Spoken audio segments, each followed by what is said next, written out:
Rafa, eu tenho uma notícia para te dar. Você não iria conseguir construir uma casa, tá? Só para te dizer. Que acredito que ninguém aqui conseguiria ser um arquiteto, barra engenheiro, barra mestre de obras. Não ia dar para a gente fazer. Acredito que talvez alguns aqui tenham algumas ideias, mais ou menos, de como fazer. A Mari fez um pouco dentro da arquitetura na faculdade. O Matheus saberia algumas coisas. Pelo menos dizer o que está errado, acho que você conseguiria ler. O pastor Cristiano acredita que tem algum conhecimento, mínimo que seja.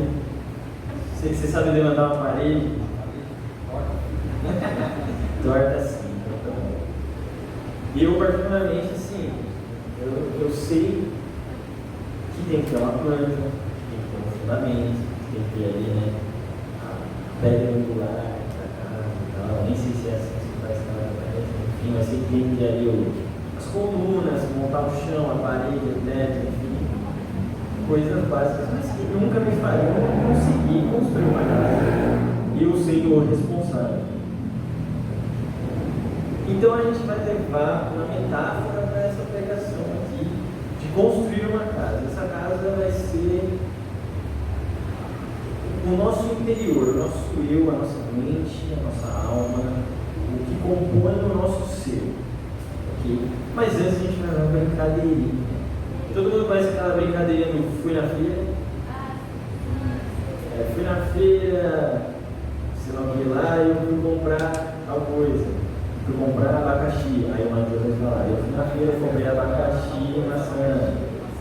Isso, essa coisa. A gente vai fazer isso, só que com a temática de construção. Ok? Só essa é a diferença. Então a frasezinha vai ser, eu vou construir minha casa e não pode faltar. Tá bom?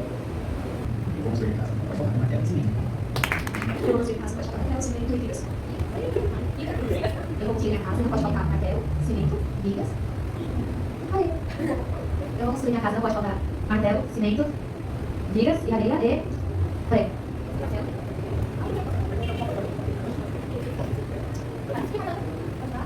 Eu vou construir minha casa, não pode faltar martelo, cimento, vigas, areia, prego e tijolo. Para construir minha casa, pode faltar martelo, cimento, vigas, areia, prego, martelo e pau. Eu vou construir minha casa, eu vou faltar martelo, cimento, viga, areia, prego, tijolo e bloco. Eu vou construir minha casa, não pode faltar martelo, cimento, viga, areia, prego, tijolo, bloco e... Eu vou construir minha casa, não pode faltar martelo, areia, viga e pau. Eu vou construir minha casa, pode faltar martelo, cimento, areia... Eu vou construir minha casa, não pode faltar martelo, cimento, vigas, areia, pregos, tijolo, bloco e chave. Eu vou construir minha casa, não pode faltar martelo, cimento, viga, areia, prego. Isso. Eu vou construir minha casa, não pode faltar martelo, cimento, viga, areia... Eu vou construir uma casa, não pode faltar martelo, cimento, vigas, areia, pregos, tijolos, blocos, piso. Nossa, telhado. Importante resenha. Eu vou construir minha casa e não pode faltar martelo, cimento, vigas, areia, prego, tijolo, bloco, piso, telhado e tinta. Eu vou construir minha casa, não pode faltar martelo, cimento, vigas, areia, prego, tijolo, bloco, piso, telhado, tinta e porta.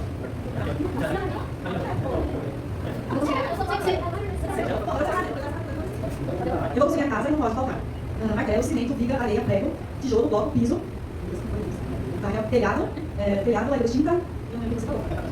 Não é telhado, tinta. Eu vou construir minha casa, não pode faltar martelo, cimento, viga, areia, prego, tijolo, bloco, piso, telhado, tinta, porta e concreto. Vamos construir uma casa, não pode faltar martelo, cimento, vigas, areia, pregos, tijolo, bloco, piso, telhado, tinta, porta, concreto e janela. Eu vou construir minha casa, não pode faltar martelo, cimento, viga, areia, prego, tijolo, bloco, piso, telhado, tinta porta, concreto, janela e massa bonita. Eu vou construir minha casa, não pode faltar martelo, cimento, vigas, areia, prego, tijolo, bloco, piso e telhado, tinta, porta, concreto, janela, massa bonita e quarto, certo? Então, torneio.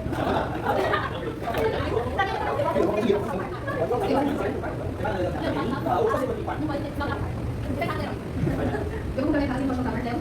Eu vou construir minha casa e não pode faltar martelo. Cimento, viga, areia. Areia, prego, tijolo, bloco, piso, telhado, tinta, porta, concreto. Gente.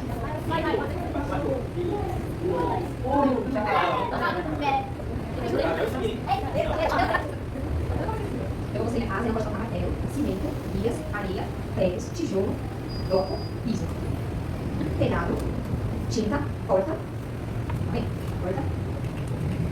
porta, concreto, janela, massa bonita. Torneira. Eu vou construir minha casa. Não pode faltar martelo, cimento, vigas, areia, prego, tijolo, bloco, piso, telhado, tinta, porta,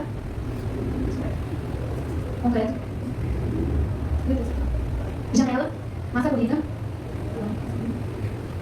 torneira, ai Jesus, não sei. Eu não sei estudar, chave de fenda. Eu vou construir a casa e não pode faltar martelo, cimento, vigas, areia, pregos, tijolos, blocos, piso. Entendeu? Aí, bloco, telhado. Você vai pra mim. Então, eu só repetir, porque eu vai nele. Não. Piso. Tijolo, bloco, piso. Você quer dinheiro, eu mas tijolo, bloco, piso, telhado. Massa bonita, porta. A tinta, porta. Não, ela precisa. Recapitulando aqui, a ideia que eu falei para vocês é basicamente assim: vamos tratar agora a casa como o nosso eu interior, a nossa pessoa, não a nossa vida em geral, mas o nosso íntimo, a nossa mente, nossa vida espiritual com Deus, ali, nossa intimidade com Deus, trabalhando em cima dessa ideia. Então, confiança, uma bela casa aqui. Eu pergunto para vocês: se você não morasse numa casa assim, você se sentiria seguro? Não, porque é uma casa que é um desenho. Ninguém ficaria seguro num desenho. Mas se fosse uma casa feita exatamente desse jeito, talvez. As janelas são meio altas demais, né? Comparadas com a porta, se você pensar, se tiver a janela aqui em cima, né? Então, o andar de baixo não tem janelas, pode morar sufocado. Tá, faz sentido. Bom ter uma área, né? Foi uma boa interpretação. Mas eu pergunto para vocês: quando vocês vão procurar um lugar para morar, ou quando você pensa, né, sobre morar, você pensa muito sobre a segurança do lugar, certo?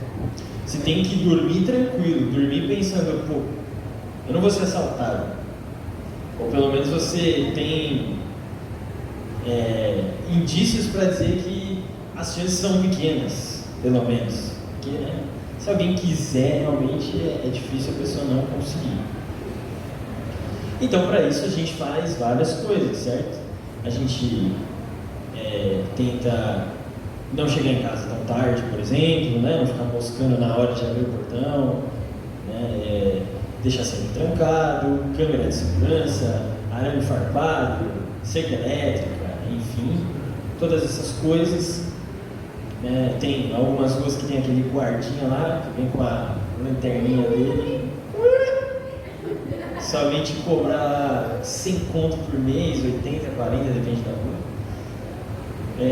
Enfim. Se você morar nessa rua aqui do lado, tem uma delegacia aqui perto. Sim, era isso que eu ia falar. Na prática, isso ajuda em alguma coisa ou não? Não. É uma falsa sensação ação de segurança. Principalmente nessa questão de, por exemplo, você ser assaltado durante a noite e tal, dentro da sua casa, ter uma delegacia perto, assim, não vai fazer nenhuma diferença. Exatamente, se você parar na frente da delegacia, você tem que ligar para a delegacia. Não adianta você chegar lá e pedir. É assim que funciona. Faz sentido? Nenhum. No hospital também é assim, né? No hospital público também, se você não. Quando é atendimento de ambulância, por exemplo, você não pode chegar lá, tá ligado? Você não vai ser atendido na hora, dependendo do lugar. Mas enfim, então pode passar o slide. Todo mundo leu ontem, né? Provérbios 3, quem se comprometeu a fazer o plano que estamos lendo juntos aqui, de ler Provérbios este mês, cada dia um capítulo. Então eu vou falar sobre alguns versículos desse capítulo aí que é muito bom. Fala sobre confiança em Deus. E eu não vou falar tudo que tem, né, no capítulo. Vocês podem ler depois de novo, quem já leu, quem não leu pode ler, que é muito bom.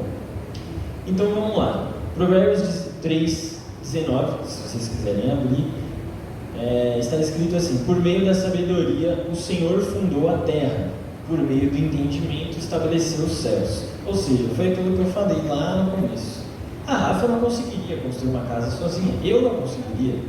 Vocês aqui todos disseram que também não conseguiriam fazer todo um projeto de uma casa e construí-la sendo a responsabilidade de vocês. E aí eu coloquei aqui, né, tem uma planta ali e tal, que é uma das primeiras coisas que tem que ser feitas, né? Você vai construir uma casa, tem que ter a planta dela, né? O que vai ser feito ali, o que vai ser construído.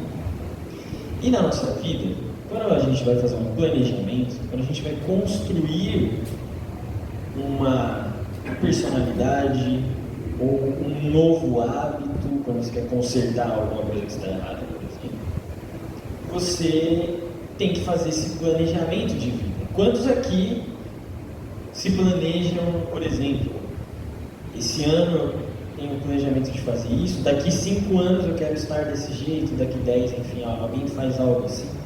Aqui. Eu faço.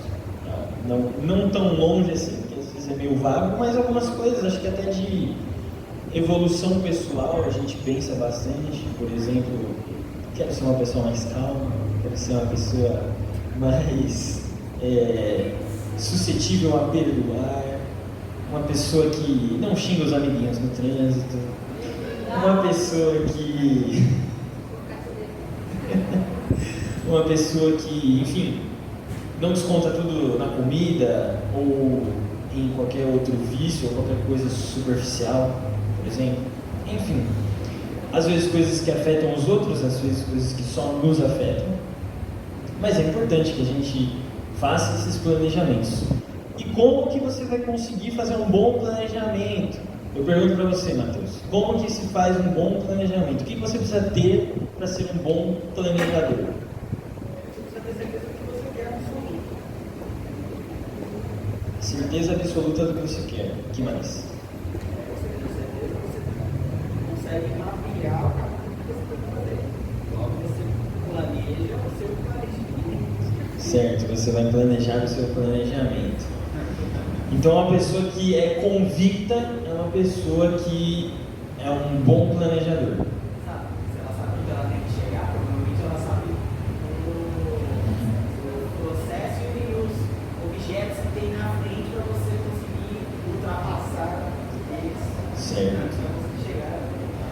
Você acha então que líderes, pessoas que chegaram num cargo importante, foram bons planejadores na vida deles? Então o dono do quartel ele é um bom planejador, um traficante. Um bandido conseguiu fazer um assalto, é um bom planejador? Ele fez uma coisa boa? O planejamento dele foi bom? Não, o planejamento não. Vamos lá. O feito do cara, não, mas também não é inegável que o cara botou um plano. Mas, Se deu sim, certo, sim. foi bem sucedido. Mas as coisas não têm consequências? Sim, não, isso é outra conversa. Sim, eu não estou nem dizendo o cara ser preso, estou querendo dizer moralmente mesmo. Não, realmente isso é errado. Sim. Tudo bem, eu queria realmente pegar vocês nesse ponto. Porque às vezes funcionar um plano não significa que ele era um bom plano, ou porque deu certo, porque alguém deu certo na vida, significa que é uma boa pessoa. Como que ele fez para chegar lá? Por exemplo, uma pessoa pode pisar num monte de gente dentro da empresa e conseguir chegar no cargo de gerente. Quantos aqui já não viram isso acontecer? Foi um bom planejamento? Não. Mas deu certo? Deu. Alcançou o objetivo da pessoa. Mas é aquilo. Como que é a consciência dela? Como que são os atos dela? Como que as pessoas veem essa pessoa? Então esses pontos, esses detalhes é que vão te fazer, na verdade, um real bom planejador. Para isso você precisa de sabedoria e entendimento. Assim como Deus. Deus fez a terra como? Por meio da sabedoria e do entendimento. Ele estabeleceu os céus. Né? Que aqui é o ponto que está dizendo justamente sobre isso. Então, temos que ser o mais parecidos com Deus possível, certo? Com Jesus. E então, temos que ter sabedoria. Os versículos 1 e 2 falam o seguinte: meu filho, não se esqueça de minhas instruções. Escrevi errado. Guarde meus mandamentos em seu coração. Se assim fizer, viverá muitos anos e sua vida será cheia de paz. Ou seja, isso aqui induz a gente a pensar que uma pessoa, por exemplo, que só tem más influências na vida dela, ela vai ter sabedoria? Não tem como. Porque se ninguém te ensinar o certo, como você vai saber o que fazer? Existe esse ponto também. Por isso que às vezes as pessoas fazem o mal achando que elas estão fazendo bem.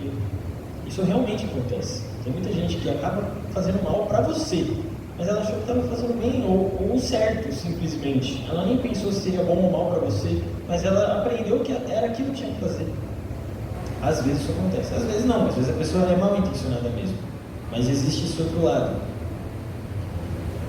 Só que nós não somos essas pessoas. Nós temos o conhecimento através da palavra. Mesmo que a gente possa não ter boas influências na família, nos amigos, no ambiente de trabalho, ou enfim, na infância, na escola e tudo mais, a gente conheceu a Bíblia, conheceu a palavra, conheceu a Deus. Então, a partir desse momento, a gente tem sim a instrução, como está escrito no versículo 1, para que a gente possa então guardar esses mandamentos no nosso coração. Que aí sim a gente vai passar a produzir algo a partir do conhecimento da sabedoria que a gente adquiriu. E assim nós viveremos muitos anos e a nossa vida será cheia de paz. Esse é um ponto muito importante, porque acredito que todos aqui queiram ter uma vida cheia de paz, certo? Aqui eu coloquei 3 versículos, 21, 24 e 26. Meu filho, não perca de vista o bom senso e o discernimento. Apegue-se a eles. Quando for dormir, você não sentirá medo. Quando se deitar, não terá sono. Terá sono tranquilo. Pois o Senhor será a sua segurança. Não permitirá que seu pé fique preso numa armadilha. Às vezes, isso na verdade eu acho que acontece literalmente com todas as pessoas. Mas a hora de dormir é a hora que muitas vezes a gente sente mais insegurança com o nosso futuro, com a nossa vida, com as coisas que estão acontecendo, insegurança com o passado até às vezes, né? Com coisas que existem, coisas que não existem. Mas aqui promete que se a gente tiver em vista o bom senso e o discernimento que virão através justamente da sabedoria e do conhecimento, quando a gente for dormir, a gente não terá medo, a gente terá um sono tranquilo, não só medo dessas coisas, mas realmente isso que eu falei, de realmente estar dormindo na nossa casa e não ter medo de que a gente vai sofrer um assalto, de que vão invadir nossa casa e tudo mais, porque a gente confia em Deus, sabe que Deus nos protege, Deus nos guia e nos guarda. A gente ora e tem na Bíblia, né, que diz que o Senhor coloca os seus anjos acampados ao nosso redor para nos proteger. E não se engane, crente também é assaltado, tá? Eu nunca fui, graças a Deus, espero nunca ser, mas crente também é assaltado, crente também, enfim, perde tudo, perde a casa, perde o celular, enfim, perde o carro e tudo mais, mas o ponto que a gente sempre aprende é que assim, viver com Deus, viver em Cristo, não significa que a gente não sofrerá nada, que a gente não vai ter nenhum problema. Significa que quando vierem os problemas, a gente, diferentemente das outras pessoas, saberemos como lidar, saberemos o que fazer, teremos paz no nosso coração de que, beleza, você pode perder tudo, se você continuar tendo Deus, nada vai te faltar. É esse o ponto central de tudo sempre. Então, beleza, você pode perder seu emprego, você pode perder sua casa, você pode perder seu carro, bens materiais, você pode perder pessoas, porque os nossos pais vão ficar com Deus, nossos avós, nossos tios, nossos amigos também. Mas enquanto a gente estiver aqui, Deus estará conosco, certo? Então a nossa vida ainda terá um propósito, ainda terá alegria, ainda terá amor, terá prosperidade em todos os sentidos, porque é isso que Deus tem para nós. Pois o Senhor será a nossa segurança, não permitirá que nosso pé fique preso numa armadilha. Pode passar. Aqui no versículo 7 e 8 fala o seguinte: não se impressione com sua própria sabedoria, tema o Senhor e afaste-se do mal, então você terá saúde para o corpo e forças para os ossos. É muito interessante isso, porque imagina então o contrário. Vamos ver esse versículo se ele tivesse o contrário. Se você se impressionar com a sua própria sabedoria, então você não terá saúde para o corpo nem força para os ossos. É uma coisa interessante. Porque o orgulhoso, a pessoa que é vaidosa, que ela coloca confiança apenas nela mesma o tempo todo, eu pergunto para vocês, quem aqui é capaz de impedir que você mesmo fique doente? Você consegue... Está vindo uma gripe aqui em mim, não vou ficar gripado. Você decide e você faz. Alguém consegue fazer isso? Eu não consigo. Imagina com coisas maiores do que uma gripe. Então, quem confia na sua própria força, pode ficar tranquilo, tá? Você vai se decepcionar com você mesmo. Porque a gente não controla tudo, a gente não tem poder sobre todas as coisas. Na verdade, a gente geralmente não tem poder sobre quase nada. O que a gente tem poder, que a gente tem que ter, é sobre o que a gente pensa e o que a gente faz. Essas são as coisas que a gente pode e deve controlar. É fácil? É claro que não é fácil. É muito difícil controlar nossos pensamentos e nossas atitudes, mas é possível. E conforme a gente temer o Senhor e se afastar do mal, isso será cada vez mais fácil.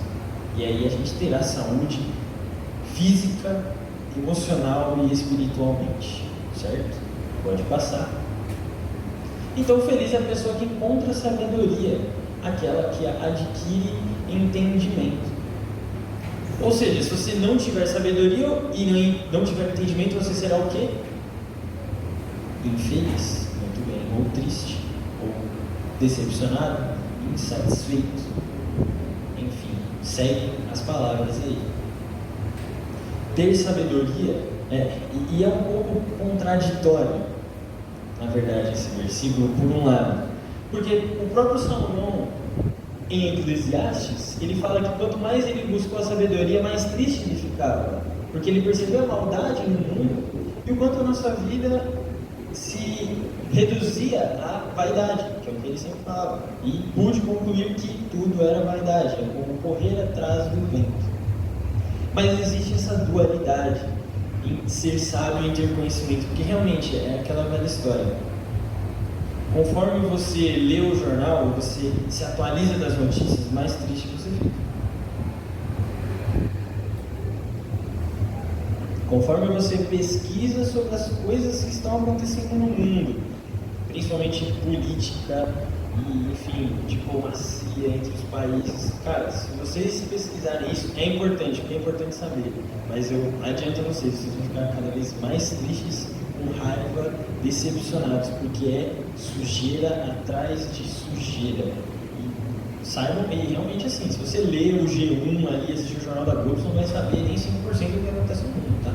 E eu não estou falando isso porque é a Globo, eu estou falando as redes, emissoras principais, não passam a maior parte das coisas que realmente acontecem no mundo.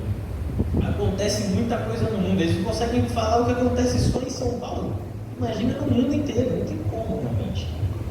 Então eles focam ali, né, enfim, no sensacionalismo e algumas coisas assim.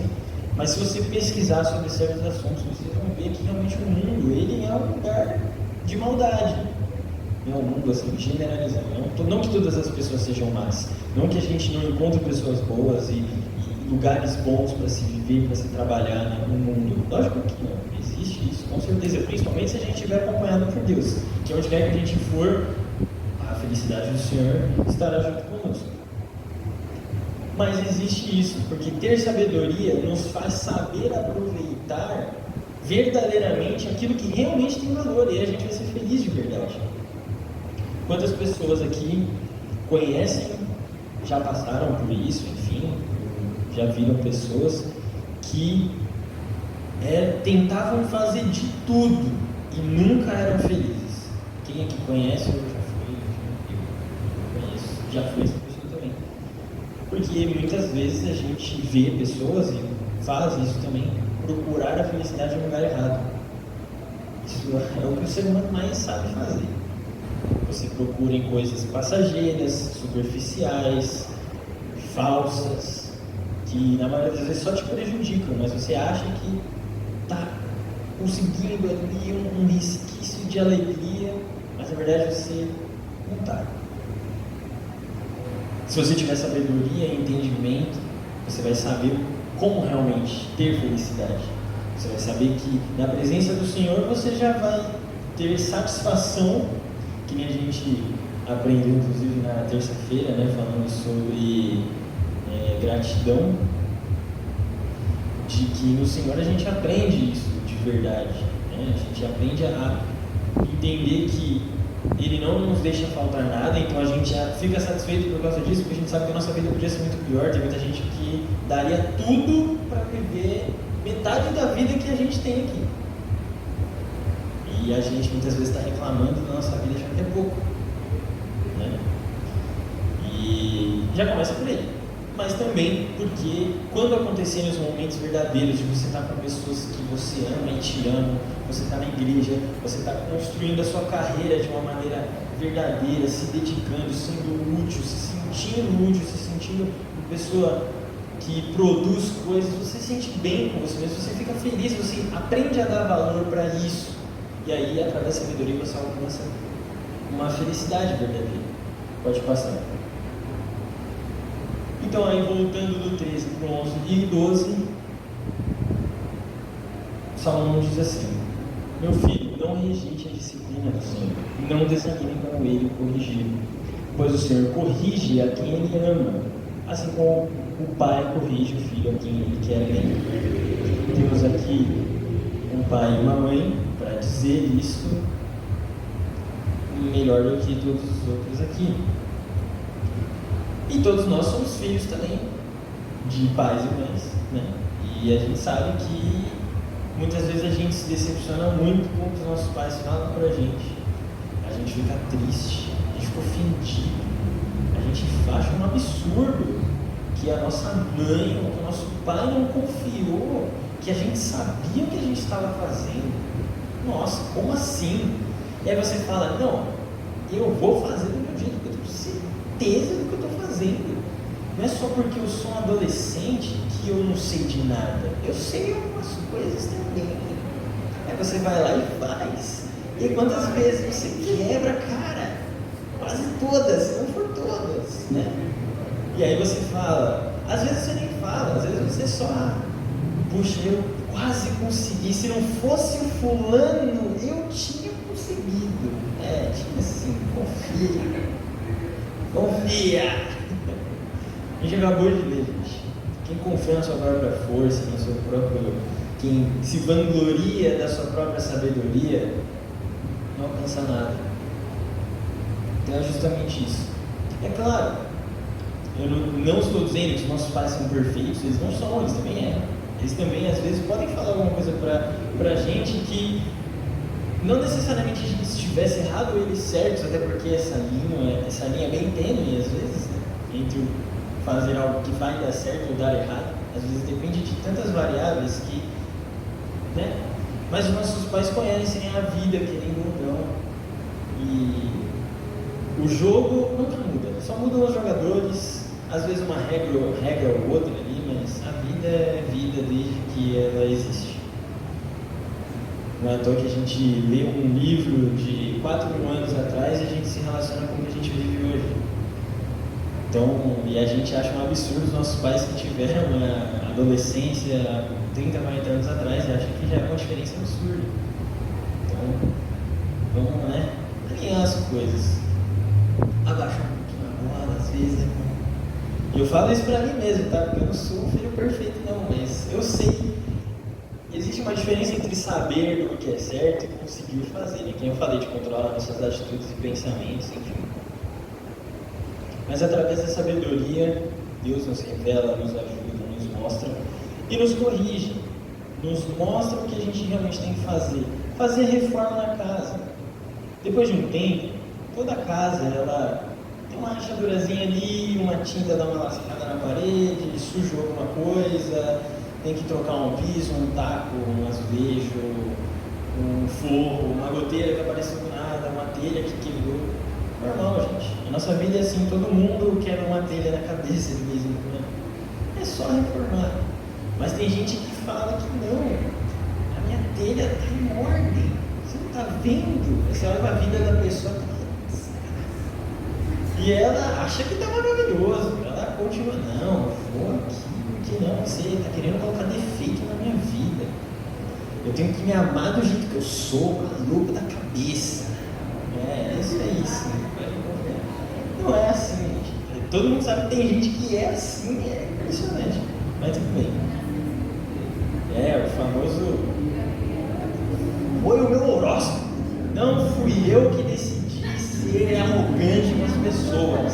É porque eu sou, sei lá, Ares, sei lá o que faz que é arrogante aí. Não é porque eu sou uma pessoa que não vai com a cara dos outros e acho que sou melhor do que todo mundo. Não, é porque eu sigo, gente. O que eu vou fazer? Enfim. A gente pode e deve melhorar cada vez mais. E a gente tem que assumir os nossos erros, aceitar a correção de Deus. Se Deus está... É aquela velha história, né? Eu pensei essa frase e eu até tive uma ideia antes, mudei de ideia para esse tema de pregação, mas foi basicamente o seguinte, eu pensei uma frase. Você já parou para pensar que talvez você não tenha sido curado, seja lá o que for, né? Entendam, curado, liberto, transformado, enfim, qualquer coisa. Talvez você não tenha sido curado ainda, porque você simplesmente não aprendeu a lição. Já parou para pensar que talvez você só não teve a sua vida mudada porque você continua assim, cabeça dura? Muitas vezes isso acontece na nossa vida. A gente quer alcançar resultados diferentes fazendo as mesmas coisas, agindo da mesma forma. E não é porque você lê um texto motivacional diferente e porque um dia você decidiu que você vai parar de tomar café agora porque faz mal, gente. Agora eu sou uma pessoa totalmente diferente. Eu como frutas. Sei lá, todo dia que eu acordo eu coloco o celular no barulho dos pássaros. Porque Deus falou, se você estiver ansioso, olhe os pássaros, que o Felipe falou isso aí, que é comprovado cientificamente, né, Felipe? Que olhar para os pássaros é uma das coisas que mais traz paz para o ser humano. Oi? Exatamente.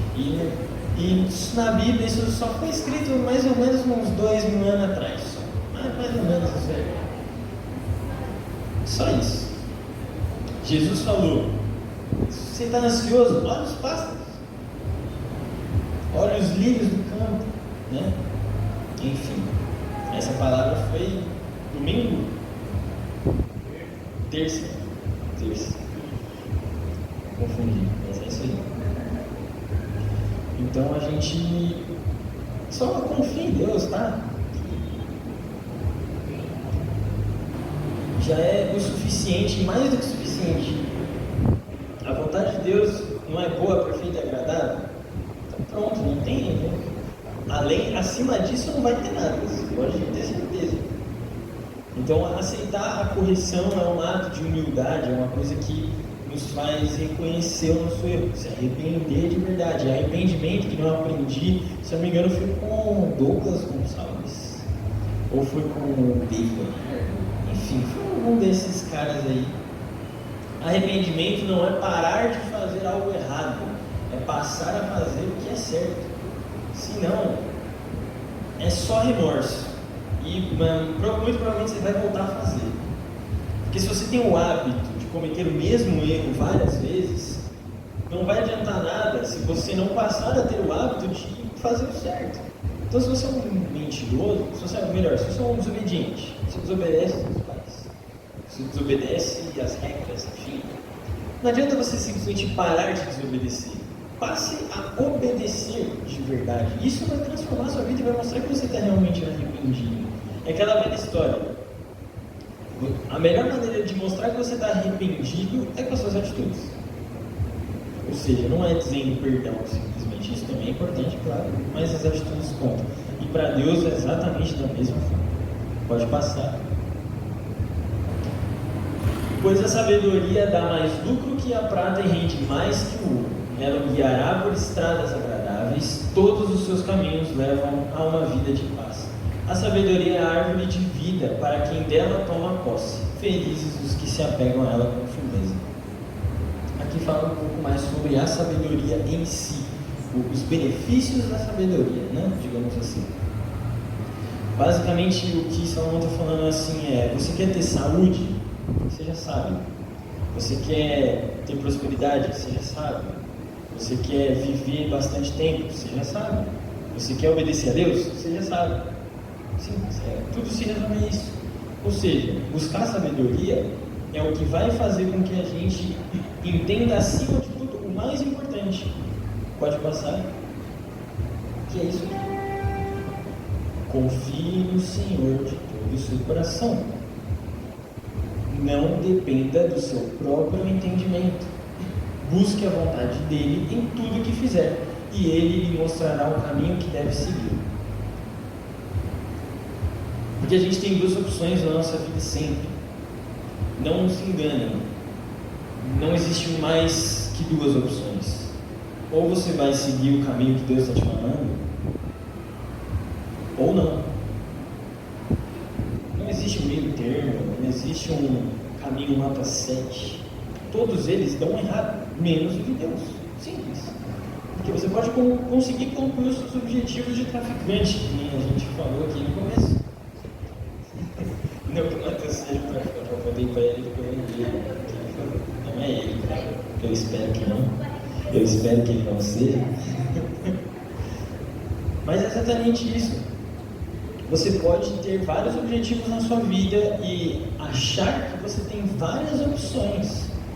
Porque eu já ouvi isso, todas as vezes que eu ouço esse tipo de coisa, eu tenho um pouco de pena, um pouco de mim quer dar risada, um pouco de revolta, é sempre uma mistura de sentimentos. Mas quando eu ouço a frase, acredito que vocês já ouviram isso muitas vezes, ou coisas parecidas, né? 2 pontos. Como que você sabe que o seu Deus é que é o certo? Por que o outro não pode estar certo também? Porque eles falam coisas totalmente opostas. Talvez seja por isso. Um dos dois tem que estar certo, né? A verdade é uma só. Esse negócio de que a verdade é relativa e tudo mais, não é assim que funciona a vida. A verdade é uma só. É que nem aquele desenho, né? Tem um 6 desenhado no chão, aí tem uma pessoa de cada lado. Aí uma fala, é um 6, a outra fala, não, é um 9. Então depende do ponto de vista, os dois podem estar certos. Não, porque alguém escreveu 6 ou 9.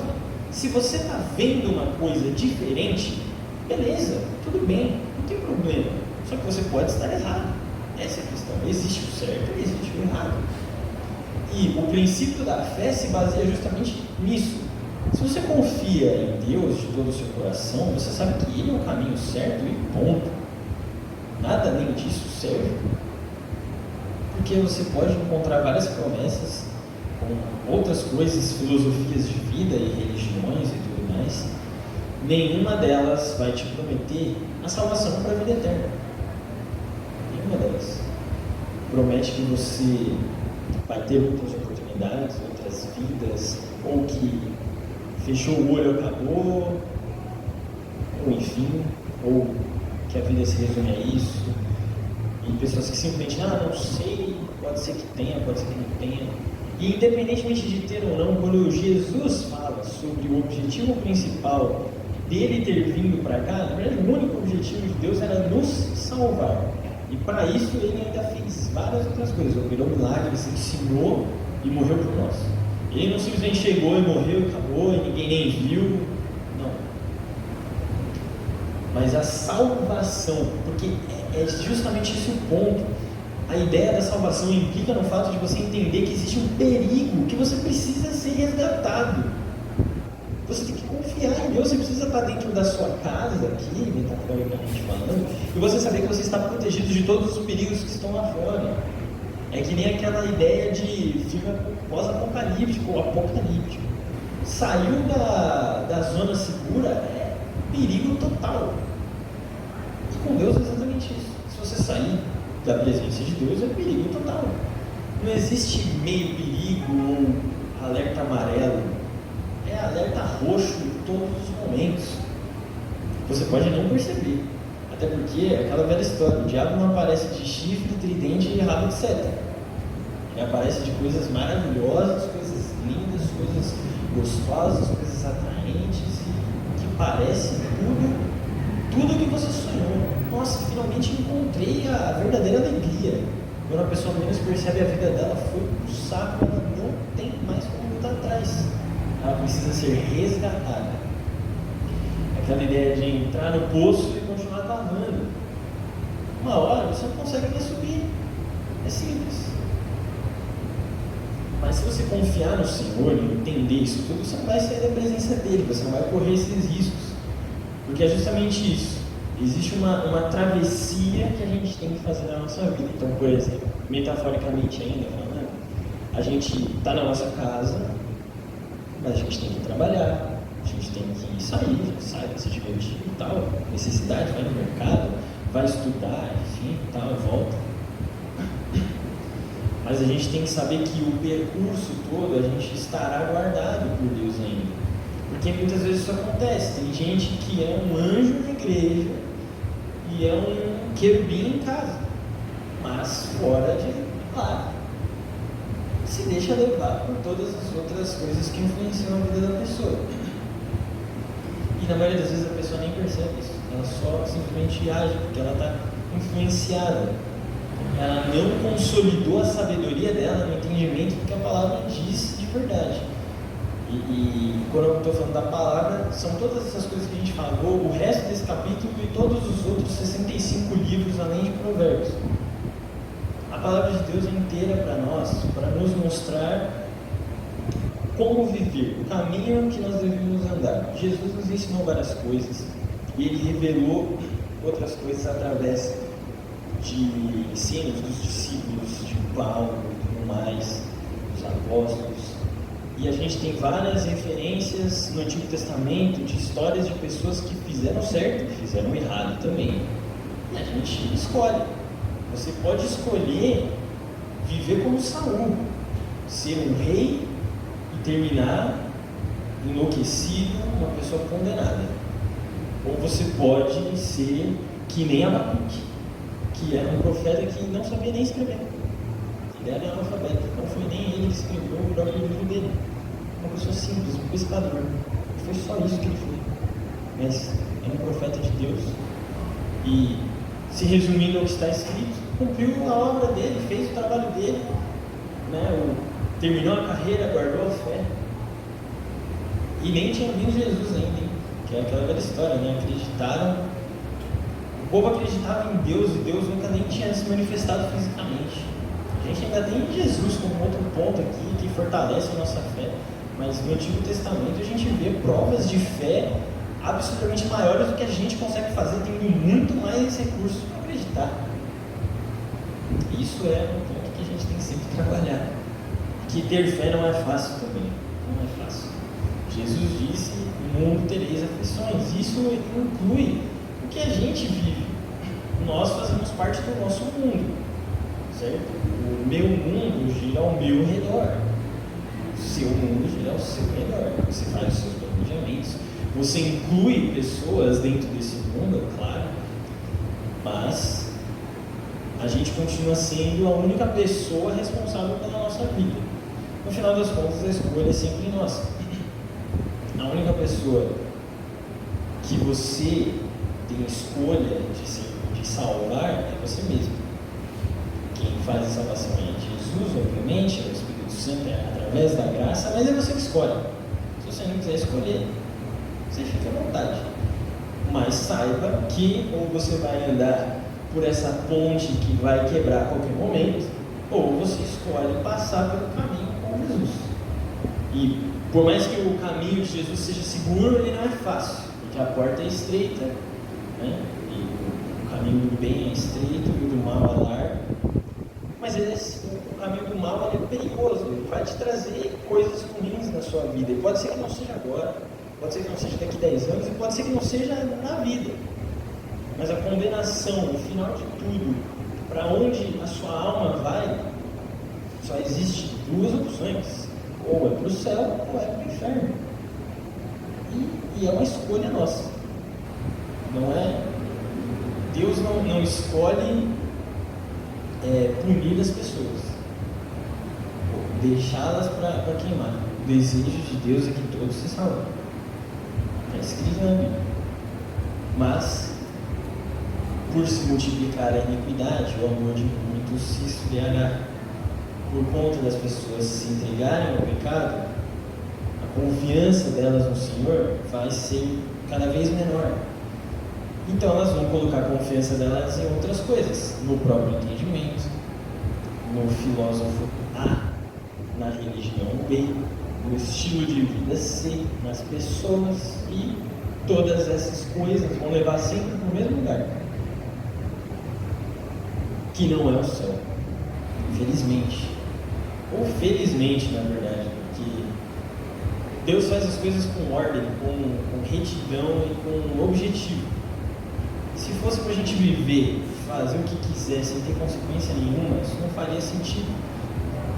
Deus diz que Ele é justo, e Ele colocou o senso de justiça dentro do homem. A gente percebe quando as coisas são justas ou não.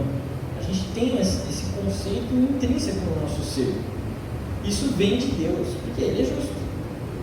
A justiça dele sobrepõe a dos homens. É claro que muitas vezes a gente comete injustiças pela nossa ignorância, pelo nosso egoísmo, etc. Mas Deus não. É que Ele ama todos igualmente. Ele ama o pecador, mas odeia o pecado. Foi a palavra de ontem aqui. Então tudo isso nos leva sempre para esses dois versículos. Se você buscar a vontade de Deus, Ele vai te mostrar qual caminho seguir. Você estará sempre seguro.